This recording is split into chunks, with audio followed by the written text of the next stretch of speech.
Hey everyone! So today we are going to be looking at transformations of linear parent functions. So we're going to be given a parent function where all graphs kind of come from, which is x. And if you notice, it looks like this really straight line that crosses through the origin. And we're going to look at how can we take an x and how can we transform it? How can we get like a child, essentially? So example 1, we're going to be looking at, well, what happens if I take the parent and I add 5 to it? So we're going to look at the graph, we're going to look at the table first. So with your table, I want you to always use 3 testing points. And these 3 testing points will be the same exact ones every time, at least for now. We're going to do -1, -1. They're also going to be our easiest testing points. We'll do 0, 0, which is right through the origin. We are going to do 1, 1.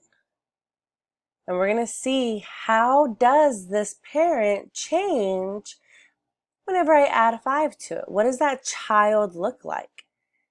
So I'm going to copy down my x's again. They're not going to change because I'm adding 5 to the y value. So what I'm going to do is I'm going to take this -1. What is -1 plus 5? It's 4.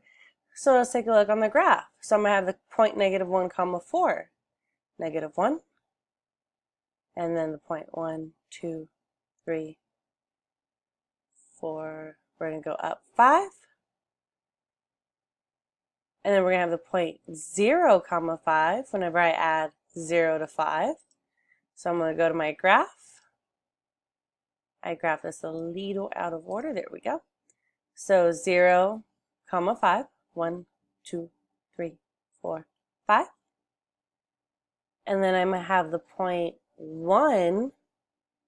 I'm going to add 5 to that to get my new y value, which is 6.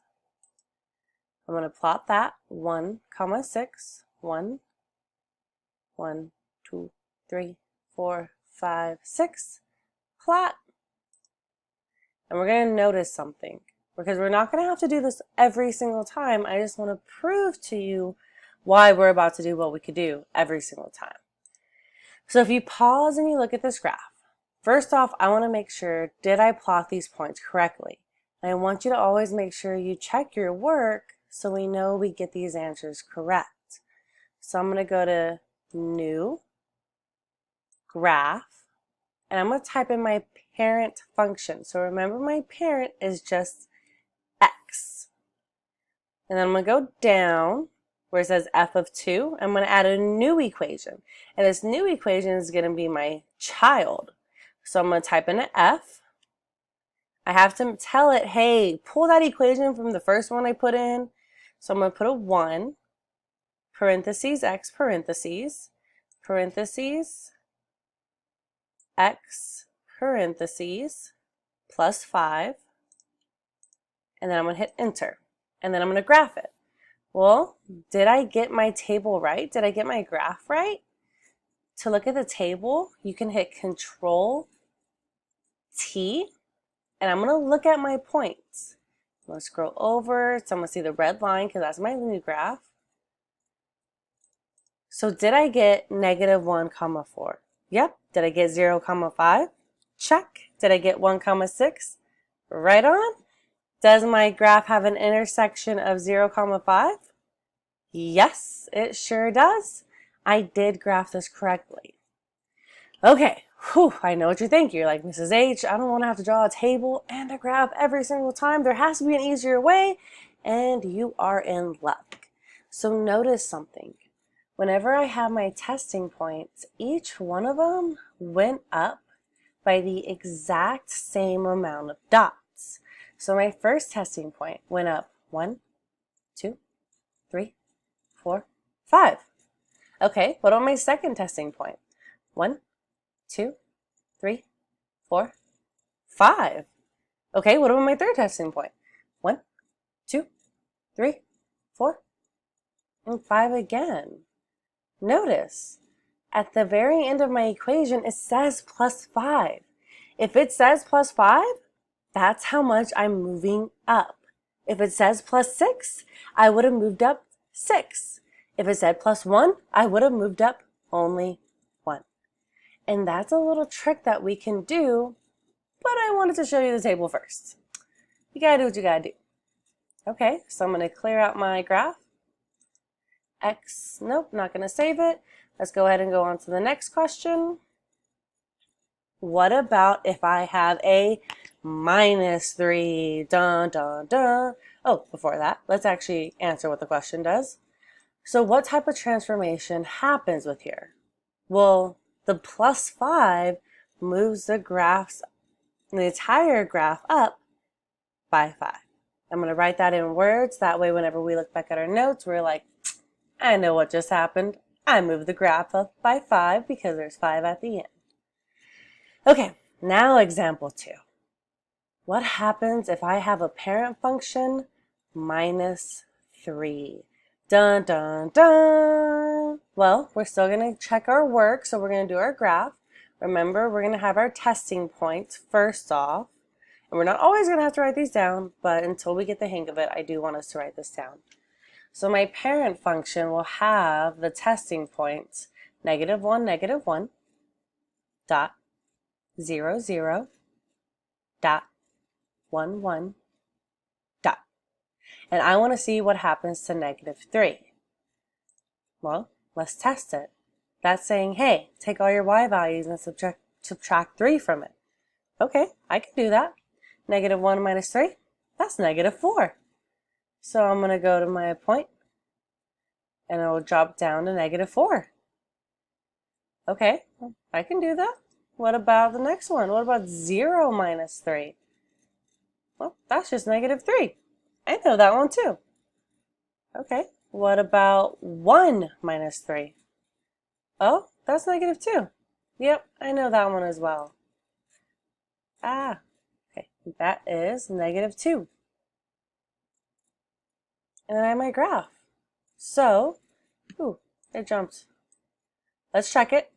Make sure it's good. I'm going to go to New, Graph. My first equation will always be x. Go down. I'm going to type in my new equation. So f. Say, hey, I need to pull the first one. So I'm little baby 1, parentheses x.